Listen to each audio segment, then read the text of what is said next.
ჟიული შარტავა საზოგადოების თავმჯდომარის ვახტანგ ყოლუბაიას ინიციატივითა და აფხაზეთის განათლებისა და კულტურის სამინისტროს მხარდაჭერით თბილისში ჟიული შარტავასა და მისი თანამებრძოლებისადმი მიძღვნილ მემორიალთან საქართველოსათვის გმირი მამულიშვილების დაღუპვის 30 წლის თავთან დაკავშირებით ღონისძიება გაიმართა. ღონისძიებას აფხაზეთის უმაღლესი საბჭოს თავმჯდომარის პირველი მოადგილე თამას ხუბუა, უმაღლესი საბჭოს დეპუტატები, ასევე აფხაზეთის მთავრობისა და სხვადასხვა უწყების წარმომადგენლები, ჟიული შარტავასა და მისი თანამებრძოლების ოჯახის წევრები ესწრებოდნენ.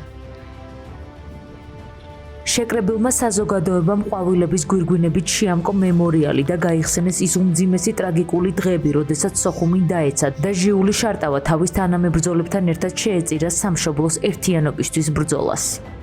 ბატონი ჟიული და მისი მეგობრები არიან იმ გმირთა დიდ ჰორტაში, რომელთა სახელები ოქროს ასოებით არის შეტანილი საქართველოს მატიანში. ეს მონუმენტი, რომელიც ასახავს გაერთიანებულ საქართველოსათვის მებრძოლ ბიჭებს, ლომი და გაბზარული ლოდი, არის სიმბოლო იმისა, რომ ქვეყანა გაერთიანდება. ჟიული შარტავა, მისი ცხოვრება, მოღვაწეობა და მერე გმირული დაღუპვა სამაგალითოა და მასთან ერთად ყველა იმ ადამიანის, ვინც იმ საბედისწერო დღეს და იმ საბედისწერო მომენტში მის გვერდით იყვნენ და ის ათასობით მებრძოლი ბიჭი, რომელმაც ალალად პატრიოტული მგზნებარებით თავის შესწირა საქართველოს ტერიტორიული მთლიანობის დაცვას.